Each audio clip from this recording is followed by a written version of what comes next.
Bonjour à tous, bonjour mes amis. Je vous fais cette petite vidéo pour revenir sur cette humiliation que la FIFA et la CAF ont infligée à toute l'Afrique par rapport à la proclamation de la victoire du Maroc sur le tapis vert. Je reviens là-dessus parce que j'ai parlé de la FIFA, de la CAF, en fait de l'Organisation du football mondial comme un organe de mafia ou de diplomatie, et vous allez voir à la fin de cette vidéo que c'est même devenu un organe de guerre. Prenons les trois plus puissants représentants du football mondial aujourd'hui. J'ai dit le président Samuel Eto'o, le président Motsepe et le président Infantino. Commençons par le plus petit, celui qui vous dit c'est le porteur des voix, c'est la mule, le président Samuel Eto'o. Il est le président de la Fédération de football du Cameroun.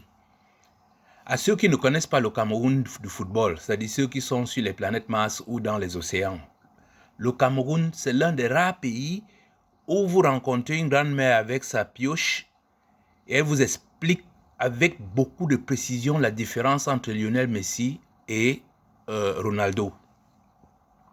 Le Cameroun, c'est le pays où lorsqu'il faut sélectionner l'équipe nationale, tous les 30 millions de Camerounais deviennent des sélectionneurs.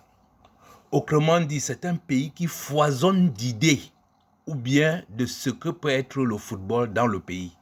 Mais dans ce pays-là, mes chers amis, le président Samuel Eto'o était candidat tout seul.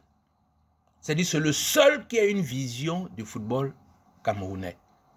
Et je vous rappelle au passage, le football, c'est le sport le plus compétitif du monde. Eh bien, au Cameroun, il n'y a qu'une seule personne qui peut se présenter et qui a eu 100% de voix. Vous avez noté? Passons à l'étage supérieur.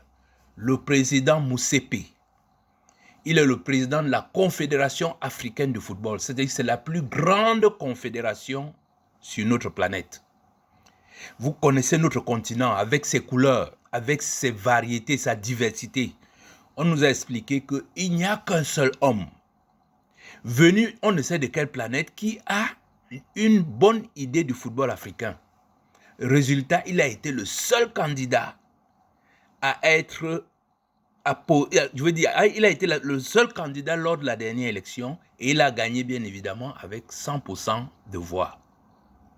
Je vous rappelle que le football est le sport le plus compétitif en Afrique.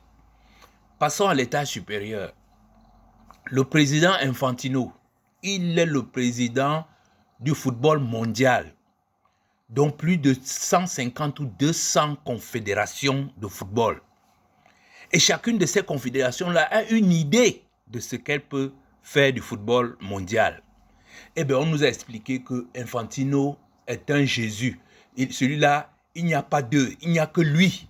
Tous les autres ont même perdu la vue. Il n'y a que lui qui a une vision du football mondial. Résultat, il a été élu. Il a été le seul candidat et élu à 100% de voix.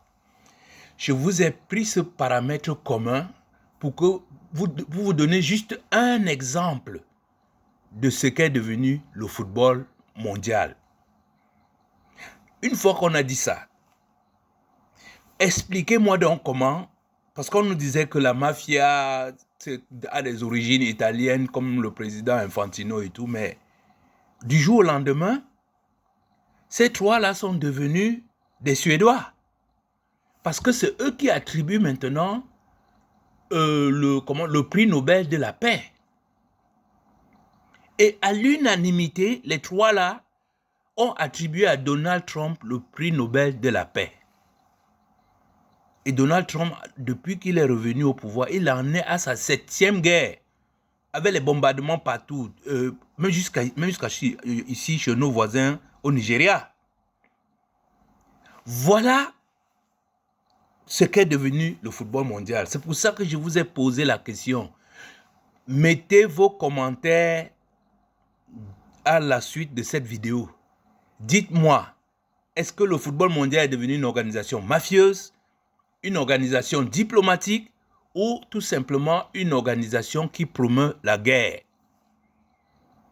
C'est ce petit point-là que je voulais faire afin que les gens ne m'écrivent plus des messages tout à fait désagréables dans mon inbox.